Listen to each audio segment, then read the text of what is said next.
Hello students, once again welcome to my YouTube channel, and currently we are discussing the chapter which is known as differentiation. In the last two lectures we have read about what are the basic formulas of differentiations and what are the rules which we have to follow when we find the differential coefficient of any functions. And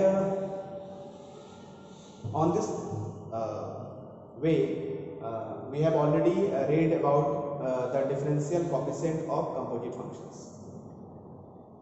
Now here the session in these sessions we are going to discuss another type of differentiation of another type of function. Clear?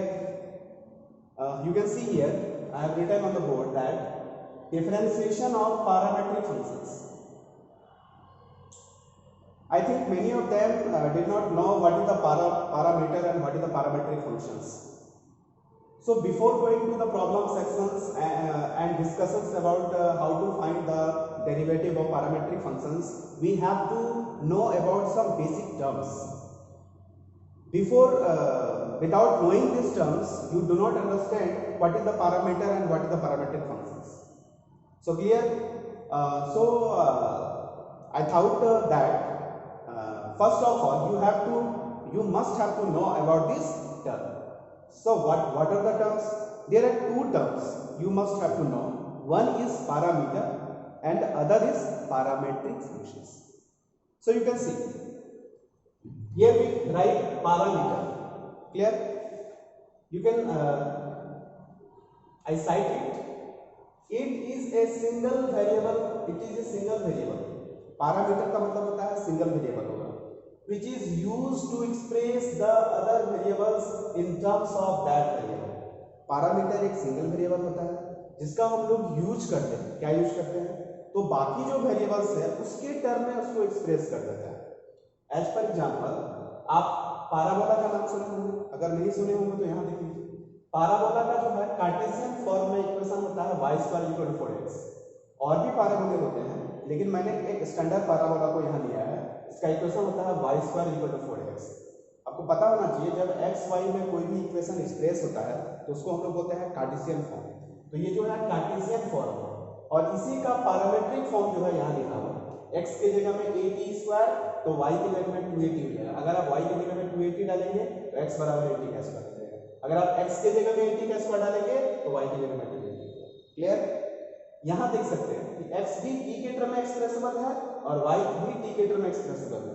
मतलब दोनों x और y को t के term में लिख लीजिए. तो पहले ही कहा था कि it is a single variable, तो t सिंगल वेरिएबल हो गया जिसका यूज हम लोग करते हैं x y को अदर वेरिएबल को एक्सप्रेस करने के लिए. क्लियर? तो इसीलिए यहाँ t जो है पैरामीटर का होता है. लाइकवाइज एक एग्जांपल मैंने और कंसीडर किया. आप देख सकते हो आप पढ़े होंगे standard equation of circle. Circle का बहुत सारा फॉर्म होता है लेकिन एक सर्कल का इक्वेशन स्टैंडर्ड इक्वेशन भी होता है. तो स्टैंडर्ड इक्वेशन ऑफ सर्कल का इक्वेशन ये होता है, आप जानते होंगे x square plus y square equal to a square. ठीक है? इसका अगर आप पैरामीट्रिक फॉर्म लिखेंगे तो यहाँ पैरामीट्रिक फॉर्म हो जाएगा x equal to a cos theta और y equal to a sin. आप करेंगे क्या, इन दोनों का स्क्वायर करके सम कर दीजिए, आपको वो ऊपर वाला टर्म मिल जाएगा. क्लियर? तो यहाँ जो वेरिएबल है देखिए यहाँ थीटा वेरिएबल है, इसीलिए यहाँ थीटा पैरामीटर है. मतलब कोई जरूरी नहीं कि हमेशा t ही पैरामीटर हो. t भी पैरामीटर हो सकता है, फाई हो सकता है, t हो सकता है. वो आप पे डिपेंड करता है कि आप किसको पैरामीटर मान सकते हो. ठीक है? लेकिन इस बात का ध्यान रखिएगा पैरामीटर हमेशा एक सिंगल वेरिएबल होता है जिसका यूज हम लोग अदर वेरिएबल्स को एक्सप्रेस करने के लिए करते हैं. जैसा कि यहाँ पे पैराबोला के इक्वेशन में एक्स वाई को किए हैं, उसी तरह यहाँ सर्किल के इक्वेशन में एक्स वाई को देखो एक्सप्रेस किए हैं. ठीक है? तो यही है आपका पैरामीटर और पैरामीट्रिक इक्वेशंस. आपका टॉपिक है डिफरेंशिएशन ऑफ पैरामीट्रिक फंक्शंस. तो सबसे पहले एक जनरल फंक्शन कंसीडर करेंगे और फिर उसका देखेंगे कि पैरामीट्रिक फंक्शंस का हम लोग डिफरेंशिएशन कैसे निकालते हैं. क्लियर? यहाँ तक तो हमको नहीं लगता है कोई डाउट है. अगर एक डाउट है तो इसको एक बार रीड कर लीजिए, आपका सारा डाउट क्लियर हो जाएगा. ओके, अब हम इसके आगे बात करेंगे.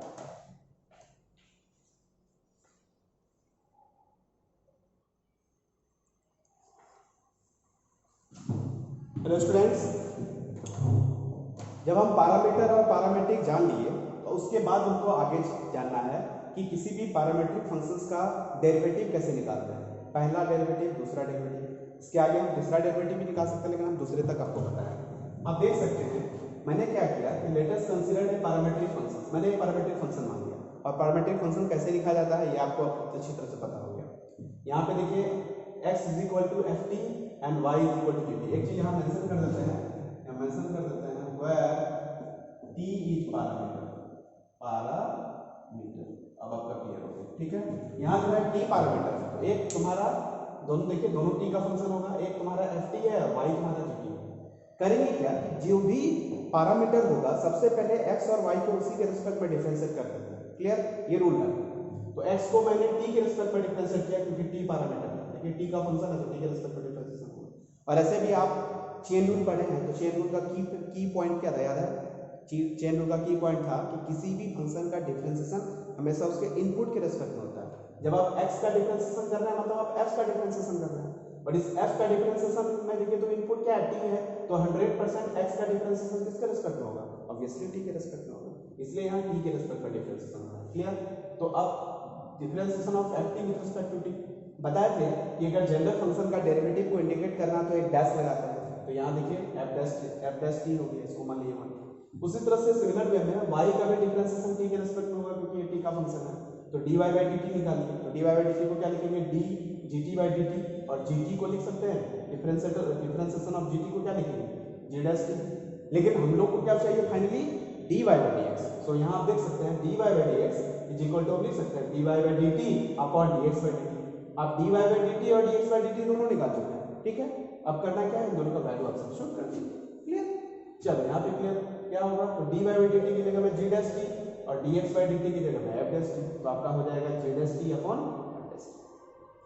अब मैथमेटिक्स का रूल है कि डिनोमिनेटर में कभी जीरो नहीं होना चाहिए, तो यहाँ मैंने मेंशन कर दिया f dash t does not equal to, क्योंकि f डैश t कहाँ लिखा हुआ है, डिनोमिनेटर। अब आप देखिएगा कभी कभी क्या होता है कि पैरामीट्रिक फॉर्म में ही आपसे सेकंड डेरिवेटिव मांगते हैं, तो आपको बताते हैं second derivative, third derivative, fourth derivative, these are the higher derivatives, ठीक है। आपको ज्यादा पढ़ना नहीं है, लेकिन 2-3 डेरिवेटिव तो कभी कभी आपको भी पूछ सकता है। तो हायर डेरिवेटिव को हम लोग एक नाम और बोलते हैं जिसका नाम है सक्सेसिव डेरिवेटिव। और सक्सेसिव का मतलब होता है एक के बाद एक। सक्सेसिव का क्या मतलब होता है, एक के बाद। जैसे मान लीजिए आपका जो घर का सीढ़ी होता है वो आपका successive, these are the ladder and ladder these are successive. मतलब अगर आपको ऊपरी तल्ले में जाना है और आप नीचे में है तो आपको एक एक सीढ़ी पे पांव देकर के ऊपर चढ़ना है। इसका मतलब यही है कि सक्सेसिव डेरिवेटिव या हायर डेरिवेटिव का मतलब होता है कि अगर आपको सेकंड डेरिवेटिव को फाइंड आउट करना है तो बिना फर्स्ट डेरिवेटिव आप निकाले आप सेकंड डेरिवेटिव नहीं निकाल सकते। This is the rule behind it. So on this basis higher derivatives is also called successive derivative।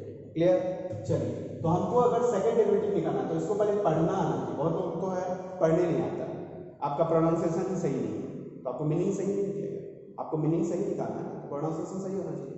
इसको पढ़ते हैं d2y by dx का स्क्वायर। देखिए d2y by dx का स्क्वायर, यहाँ पे d पे स्क्वायर है और यहाँ dx का होल स्क्वायर है। क्लियर, तो होल स्क्वायर नहीं पढ़ते हैं, इसको पढ़ते हैं d2y by dx का स्क्वायर। या इसको अगर हमको लैंग्वेज में पढ़ना हो तो इसको हम लोग पढ़ते हैं second derivative of y with respect to x। ऐसा कभी नहीं पढ़ेंगे second derivative of y with respect to x square, गलत है। इसको पढ़ा जाता है second derivative of y with respect to x। जब हम पहले ही बोल दिए कि सेकंड डेरिवेटिव है, इसका मतलब फर्स्ट डेरिवेटिव का डेरिवेटिव है, तो इसको लिखा जाता है first derivative, this is the first derivative का डेरिवेटिव। तो x के टर्म में डिफरेंशिएशन कर रहे हैं, तो यहां लिखेंगे d by dx of dy by dx। मतलब if you have to find the second derivative, तो first of all we have to find the first derivative and we differentiate the first derivative with respect to x, we will get the second derivative. This is the funda behind it. Clear? चलिए अब हमको देखना है कि dy by dx जो है, ध्यान दीजिए ये dy by dx जो है t के फॉर्म में है, और जब कोई फंक्शन ही t के फॉर्म में हो तो उसका डिफरेंशिएशन x के रिस्पेक्ट में कैसे हो सकता है, हो ही नहीं सकता है।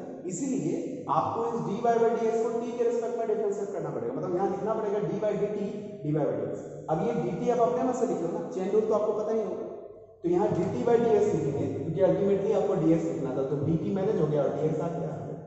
अब dy by dx की जगह में कितना पड़ेगा, देखिए यहाँ पे g dash t by f dash t हो गया, g dash t by f dash t हो गया। ठीक है। और dt बाई dx आप निकाल चुके हैं dx बाई dt, तो dx by dt f dash t है, तो पलट दीजिएगा तो 1 बाई f डैश t हो जाएगा ना, यहाँ देखिए 1 by f dash t। Clear.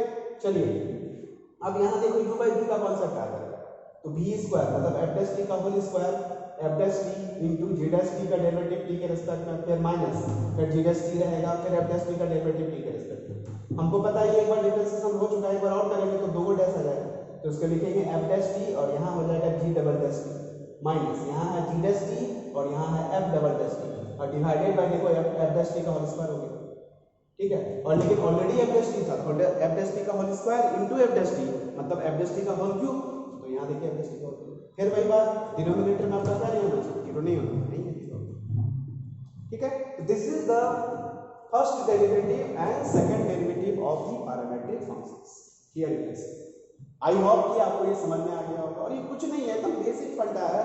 इसके क्वेश्चंस तो और भी मजेदार होते हैं, इतना अच्छा क्वेश्चंस बनता है आप सोच भी नहीं सकते, कितना बड़ा बड़ा क्वेश्चंस दे देगा आप चीजें बना सकते हो, ये तो इसका खासियत है। क्लियर। चलिए अब हम लोग इसके प्रॉब्लम सेक्शंस की तरफ जाते हैं। तो अभी तक हमने क्या देखा कि पैरामीटर क्या होता है, पैरामीट्रिक इक्वेशन कैसे लिखते हैं, और पैरामीट्रिक इक्वेशन का फर्स्ट और सेकंड डेरिवेटिव कैसे निकालते हैं। ठीक है। चलिए तो इसको देखते रहिए, अब हम प्रॉब्लम सेक्शन की तरफ जाएंगे।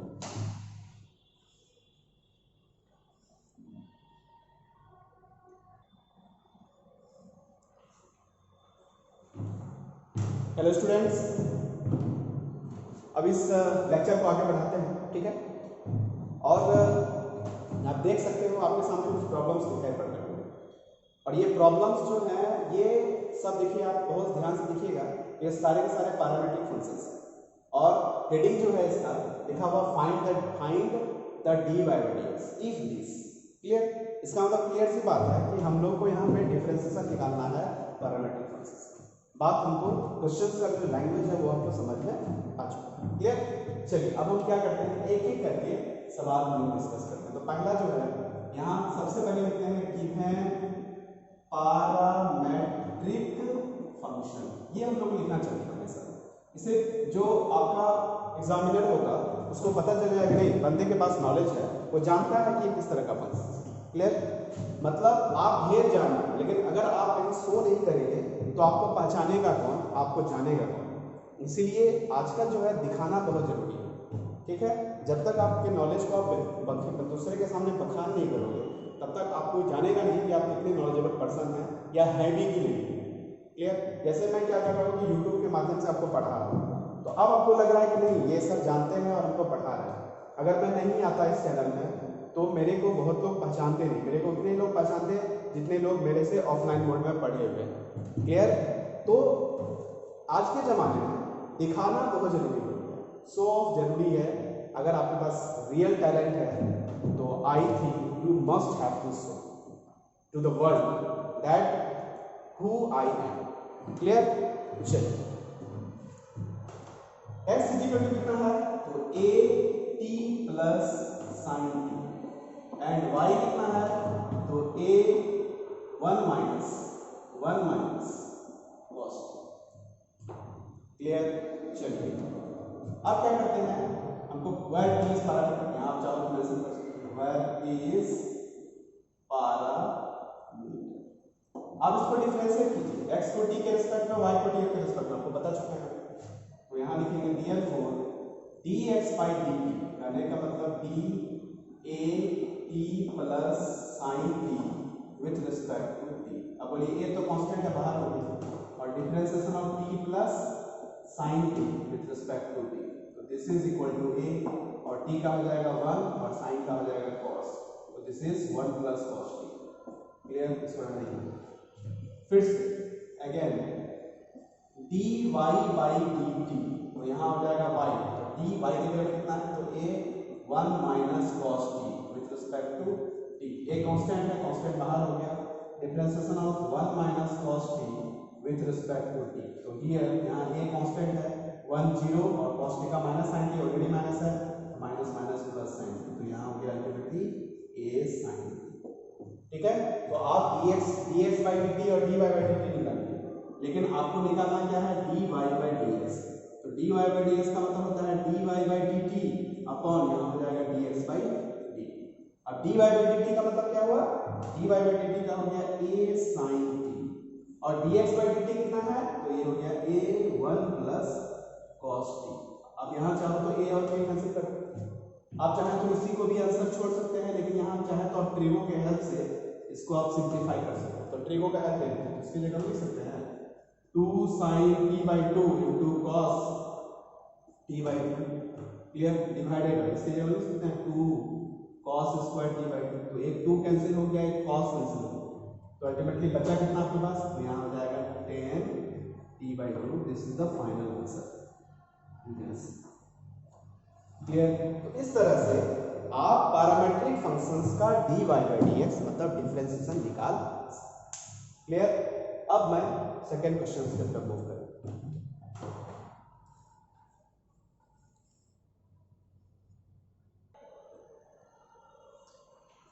हेलो स्टूडेंट्स, अब हम दूसरा नंबर सवाल की तरफ मूव करते हैं, ठीक है। मेरा दूसरा जो क्वेश्चन है वो है x is equal to a cos t और y is equal to a sin t। अब यहाँ देख सकते हो x is equal to a cos t, y is equal to a sin t, यहाँ t पैरामीटर है, सब लोगों को पता है। अब हमको dx by dt निकालना है, तो x का कितना ये ना है x, तो a कांस्टेंट है, कांस्टेंट बाहर हो गया, और cos t का डिफरेंशिएशन t के रेस्पेक्ट में, एंड dy by dt है, तो a कांस्टेंट है और sin t का डिफरेंशिएशन t के रेस्पेक्ट में, cos t का डिफरेंशिएशन माइनस sin t, इसलिए हो गया minus a sin t, clear. उसी तरह से sin t का डिफरेंशिएशन cos t, तो हो जाएगा a cos t, लेकिन हमको निकालना क्या है, dy by dx, तो dy by dx को लिखेंगे dy by dt upon dx by dt, dy by dt कितना है मेरे पास, a cos t, तो यहाँ a cos t, और dx by dt कितना है मेरे पास, minus a sin t, minus a sin t, a cancel, cos by sin cot, तो दिस इज cot t, और ये नेगेटिव साइन आ रहा है, ठीक है। अब आते हैं हम लोग नेक्स्ट कितना नंबर की तरफ, थर्ड नंबर की तरफ। थर्ड नंबर में क्या है parameter, x is equal to e to the power minus t का स्क्वायर, देख सकते हैं, और y is equal to tan inverse 2t plus 1, यहाँ पर भी t जो है आपका पैरामीटर, ठीक है। तो dx by dt कितना हो जाएगा, तो देख सकते हो differentiation of e to the power minus t square with respect to t, लेकिन क्योंकि ये कंपोजिट फंक्शन है इसलिए चेन होने लगेगा, तो differentiation of e to the power minus t square with respect to t square minus t square, फिर minus t square का t के रिस्पेक्ट में, e to the power something का डिफरेंशिएशन इक्वल समथिंग होता है, तो e to the power minus t का square और माइनस t स्क्वायर का हो गया माइनस 2t, तो इतना हो गया। अब आते हैं y वाला टर्म कितना है आपका, y का tan इनवर्स दिस, तो अब हम लोग differentiation of tan inverse 2t plus 1, अब देखिए यहाँ पे ये इनपुट 2t प्लस 1 है, तो t के रिस्पेक्ट में डिफरेंशिएशन नहीं होगा, बल्कि 2t प्लस 1 के रिस्पेक्ट में होगा, फिर 2t प्लस 1 का t के रिस्पेक्ट में होगा, तो tan इनवर्स का डिफरेंशिएशन हमको पता है 1 by 1 upon 1 plus x square, तो 1 अपॉन 1 प्लस समथिंग का स्क्वायर इनटू 2t प्लस 1 का डिफरेंशिएशन सिंपली 2 हो जाएगा। अब इसको जब सिंपलीफाई करेंगे तो हो जाएगा 4t square plus 4t plus 1, यहाँ देख सकते हो ऑलरेडी y होगा प्लस 2 हो जाएगा, और नीचे में आपका 2 दिख रहा है, तो ऊपर से नीचे का एक 2 कॉमन लेके कैंसिल आउट कर देंगे, तो बचा कितना आपका अल्टीमेटली, तो 1 by 2t square plus 2t square plus 2t plus 1, clear. अगर आपको नहीं दिख रहा है तो मैं आपको यहाँ दिखा सकता हूँ कैमरा फेसिंग करके, ये इतना है आपका, क्लियर। चलिए अब हम क्या करते हैं, फाइनल आंसर देखते हैं। फाइनल आंसर मैं यहाँ दिखा रहा हूँ, तो therefore dy by dx is equal to कितना हो जाएगा, dy by dt upon dx by dt, here dy by dt कितना निकालना है, यहाँ देख सकते हैं कितना है, तो 1 by 2t का स्क्वायर प्लस 2t प्लस 1, और dx by dt कितना आया था आपका, कितना आया था, कितना है minus e to the power minus t square into minus 2t, ये माइनस नहीं होगा, माइनस तो यहाँ बाद में है, यहाँ पे ये अल्टीमेटली ये ऊपर चल जाएगा, तो ये हो जाएगा e to the power plus t square हो जाएगा, और डिवाइडेड बाय माइनस यहाँ कर दो तो यहाँ 2t, ठीक है, और अल्टीमेटली ये वाला टर्म आपका रहेगा, तो हो जाएगा 2t का square plus 2t plus 1। I hope कि इतना आंसर आएगा, क्लियर। आप देख सकते हैं ये आपका आंसर,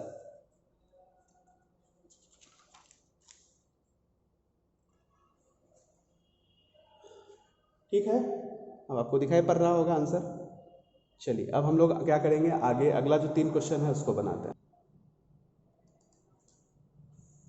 हेलो स्टूडेंट्स, अब हम लोग चौथा सवाल की तरफ मूव करते हैं। लिखेंगे गिवन पैरामेट्रिक फंक्शन कितना है जी, तो x is equal to a cos cube theta and y is equal to a sin cube theta. Can see. Clear? चलिए अब इसका हम लोग क्या करेंगे, dy by dx निकालेंगे। हमको पता है क्या करना है, तो सबसे पहले dx by d थीटा, यहाँ थीटा पैरामीटर है तो डिफरेंशिएशन थीटा के रेस्पेक्ट में। क्लियर? चलिए हो जाएगा dA cos cube theta with respect to theta. ये कांस्टेंट है, बाहर हो गया।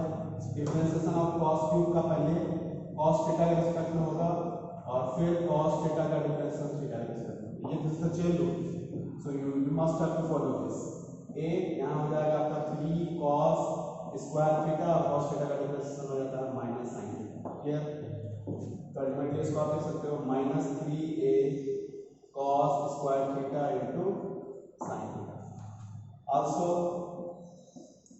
dy by d theta, dy by d theta मतलब dA y के प्लेस में a sin cube theta with respect to theta. A is the constant, so you can take out the sign of differentiation. तो a d sin cube theta का differentiation पहले chain rule के हिसाब से sin theta के respect में होगा और फिर sin थीटा का डिफरेंशिएशन थीटा के रेस्पेक्ट में होगा। क्लियर? चलिए यहाँ हो गया a, इसका हो जाएगा 3 sin स्क्वायर थीटा और sin थीटा का डिफरेंशिएशन हो जाता है cos थीटा। तो अल्टीमेटली कितना हो जाएगा 3a sin square theta into cos theta. But हम लोगों को निकालना क्या है, dy by dx। dy by dx का मतलब dy by d theta upon dx by d theta. dy by d theta कितना निकाले हम लोग, हो जाएगा 3a sin square theta into cos theta और dx by d थीटा कितना निकाले हुए थे, minus 3a cos square theta into what sin theta. जो कैंसिल आउट करा उसको कैंसिल कर देंगे, ये 3a कैंसिल हो गया, एक cos यहाँ से कैंसिल हो गया, एक sin कैंसिल हो गया, बचा कितना sin by cos। तो अल्टीमेटली हो जाएगा minus tan theta and this is the final answer.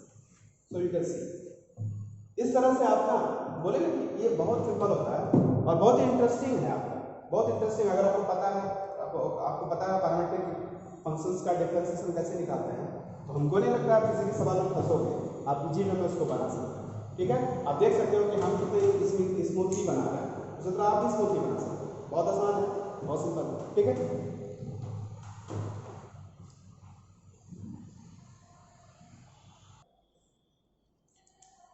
Hello students, आपके सामने 5वां नंबर सवाल है। देखिए यहाँ भी थीटा है पैरामीटर, तो सबसे पहले हम लोग लिखेंगे गिवन पैरामीट्रिक फंक्शंस लिख दिया, उसके बाद दोनों x और y का जो वैल्यू है थीटा के टर्म में वो एक्सप्रेस कर दिया। सबसे पहला काम हम लोग dx by d थीटा निकालना, तो d e to the power theta theta plus 1 by theta with respect to theta u into v, तो e to the power theta हम लेते हैं, इसको डिफरेंशिएट करते हैं, तो differentiation of theta plus 1 by theta with respect to theta plus अब theta plus 1 by theta को रहने देते हैं और e to the power theta का डिफरेंशियल थीटा के रिस्पेक्ट में change rule u into v लगेगा, सॉरी u इनटू v वाला कॉन्सेप्ट आता है। e to the power theta, यहाँ पर थीटा का डिफरेंशियल 1 और इसका हो जाएगा माइनस 1 by थीटा का स्क्वायर प्लस यहाँ हो गया थीटा प्लस 1 by थीटा और यहाँ हो जाएगा e to the power theta. एक काम करो आप e to the power theta common ले लीजिए, तो बचा कितना आपका माइनस 1 by थीटा का स्क्वायर प्लस 1 by थीटा, ठीक है, और प्लस 1 प्लस थीटा। एक काम करो प्लस थीटा प्लस 1 इतना तो आप लिख सकते हो। क्लियर? चलिए एक काम करो ना, एलसीएम ले लेंगे, e to the power theta LCM लेंगे तो हो जाएगा थीटा का स्क्वायर, तो यहाँ हो जाएगा थीटा का क्यूब प्लस थीटा का स्क्वायर प्लस थीटा और माइनस 1। क्लियर? इतना आप लिख सकते हैं, आप देख सकते हैं। नेक्स्ट आइए आप अगला नंबर में dy by dx, यहाँ पे डिफरेंशिएशन करेंगे e power minus theta theta minus 1 by theta का विद रिस्पेक्ट टू थीटा।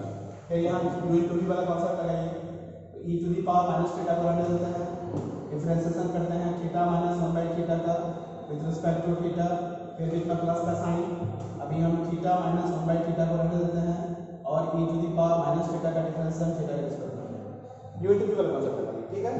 चलिए यहाँ पे हो जाएगा e power minus theta theta का डिफरेंशिएशन 1, ये हो जाएगा प्लस 1 by थीटा का स्क्वायर, फिर plus theta minus 1 by theta और इसका डिफरेंशिएशन होगा माइनस ऑफ 1 by थीटा, यहाँ आ जाएगा माइनस और यहाँ जाएगा e power minus theta. Clear? एक काम करो आप e to the power minus theta common ले लीजिए, जैसे ही कॉमन लेंगे तो आ जाएगा आपका 1 बाई थीटा का square plus 1 by theta minus theta plus 1, इतना आ रहा है। अब चाहो तो यहाँ पे ऐसे ले लीजिए तो थोड़ा सा और सिंप्लीफाई हो जाएगा, e की पावर माइनस थीटा, यहाँ हो जाएगा थीटा का स्क्वायर ऐसे हो जाएगा, हो जाएगा थीटा का स्क्वायर थीटा माइनस थीटा का क्यूब माइनस थीटा का क्यूब प्लस थीटा का स्क्वायर प्लस थीटा प्लस 1, ये तीनों माइनस आ जाएगा आपका, ये ऑलरेडी यहाँ पे है फिर इतना आता है।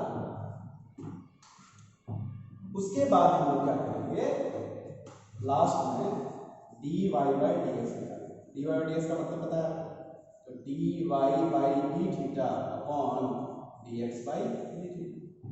तो dy बाई d थीटा कितना निकाले हैं हम लोग, निकाले हैं ना, देखो वहाँ पे e to the power minus theta और ये हो जाएगा माइनस थीटा का क्यूब प्लस थीटा का स्क्वायर प्लस थीटा प्लस 1 और divided by theta square upon e to the power plus theta, और यहाँ देखिए निकाल चुके हैं, तो थीटा का cube plus theta square plus theta minus 1 divided by theta square, ये और ये कैंसिल हो जाएगा।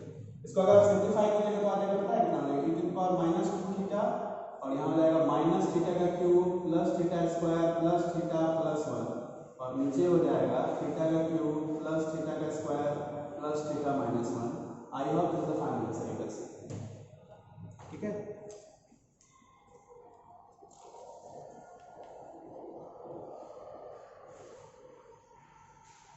इतना ही आंसर है।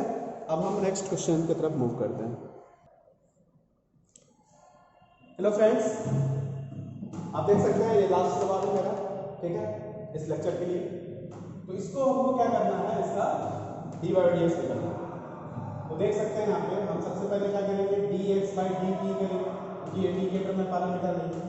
तो ये हो जाएगा a कांस्टेंट है, differentiation of cos t with respect to t plus differentiation of log tan t by 2 with respect to t।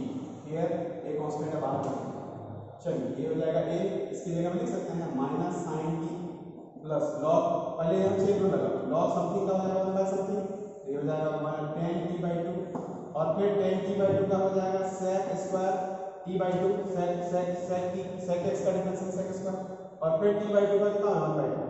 मतलब बिना आप चेन रूल की तरह लिखे भी कर सकते हैं, इतना आपके पास, आप इतना 2-3 लेक्चर पढ़ने के बाद इतना हैबिचुएटेड हो जाते हैं कि आप बिना लिखे dy बाई dx के फॉर्म में आप उसको डिफरेंशिएट कर सकते हैं। तो आप देख सकते हैं इसको सिंप्लीफाई करेंगे तो कितना आ जाएगा, ये हो जाएगा माइनस साइन t प्लस ये हो जाएगा 1 बाई कॉस, हो जाएगा कॉस और साइन भी लिख सकते हैं साइन बाई कॉस, तो एक खत्म हो जाएगा, तो ये हो जाएगा 1 by 2 sine t by 2 into cos t by 2, इतना आ रहा होगा क्लियर। ये हो जाएगा minus plus 1 minus sine t plus 1 by sine clear. उसको थोड़ा सिंप्लीफाई करोगे तो हो जाएगा a 1 minus sine square t divided by sine t, 1 minus sine square t cos square t, तो ये हो जाएगा a cos square t divided by sign, इतना आ रहा। चलिए इसी तरह से dy बाई dt निकालेंगे, y बहुत सिंपल है, आपको एक बार ये हो जाएगा a और sin t का हो जाएगा cos t, तो therefore dy by dx is equal to dy by dt upon dx by dt, clear. This is equal to dy by dt मतलब क्या होगा, dy बाई dt इतना है, हो जाएगा a cos t और dx बाई dt मतलब निकाल चुके हैं, हो जाएगा a cos स्क्वायर t और अपॉन sin t, एक काम कर सकते हैं खत्म और एक cos खत्म, साइन ऊपर चल जाएगा, तो हो जाएगा sine t upon cos t, करने का मतलब tan t। I hope this is the final answer, मैं थोड़ा श्योर हो जाता हूं, क्लियर। तो ये आपका फाइनल आंसर है, ठीक है। तो इस तरह से हमने देखा कि किसी भी तरह का पैरामीट्रिक फंक्शन अगर रहता है ना, तो हम उसका क्या कर सकते हैं, डिफरेंशियल कोफिशिएंट निकाल सकते हैं। t के टर्म में t पैरामीटर है तो t के रिस्पेक्ट में डिफरेंशिएट करेंगे, थीटा पैरामीटर है तो थीटा के रिस्पेक्ट में डिफरेंशिएट करेंगे, जो भी पैरामीटर है उसके रिस्पेक्ट में डिफरेंशिएट करेंगे। टेंशन लेने के लिए जरूर मतलब नहीं लेना है, ठीक है, स्मूथली बनाना है और आपको लगता है कि अगर आप इस तरह से स्मूथली बनाओगे ना तो आपका क्वेश्चंस जो है बहुत इजी में बन जाएंगे। So thank you for this lecture and I hope you really benefited after watching this video. and I hope that if you do lots of practices in differentiations, your differentiation chapters must be very excellent. Whenever you ask the questions in this topic, you must deal very with each. ठीक है? So thank you so much, and